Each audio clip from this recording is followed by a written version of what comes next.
अस्सलाम वालेकुम जी सारे दोस्तों ने की हाल है। मैं उम्मीद करता हाँ ठीक होवो दे। गल बड़ी अहम है ते जट भरावां सुनने वाली है।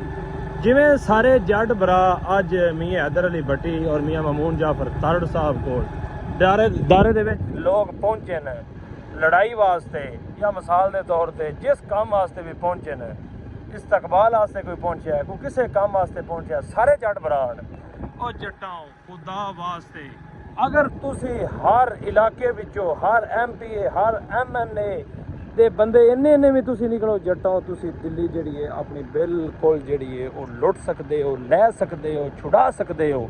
जट्टां तुहाडा इतफाक MPA MNA नाल है वे, लेकिन तुहाडा जिहड़ा इतफाक है आपस विच कोई नहीं। ते मेरी गल ये जरूर शेयर करनी है, क्या मैं गल बिल्कुल ठीक करदा पिया वां?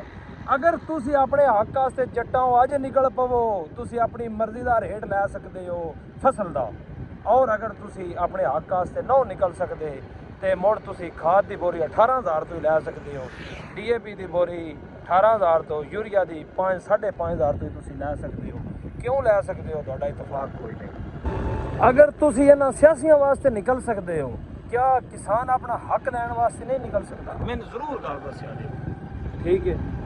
अगर तुसी बद्दे पिंड बद्दे जिले हर पिंड चो 10-10 20 जी भी निकलन ना ते असी अपना हक मंग सकते हैं, जट लै सकते हैं। लेकिन साडा इतफाक कित्थों आया? असी सियासी पार्टियां पिछे टुर पौंदे हैं, इस तो इलावा होर कोई सान काम बंदा कि उहदे पिछे टुर पौंदे हैं, लेकिन असी अपना हक लैण वास्ते नहीं टुर सकते। यार जट्टों ये बहुत अहम पैगाम जी, पूरे पाकिस्तान दे विच पूरे मुल्कां विच इस टाइम हाफजाबाद एक नां चल रहा है, ठीक है।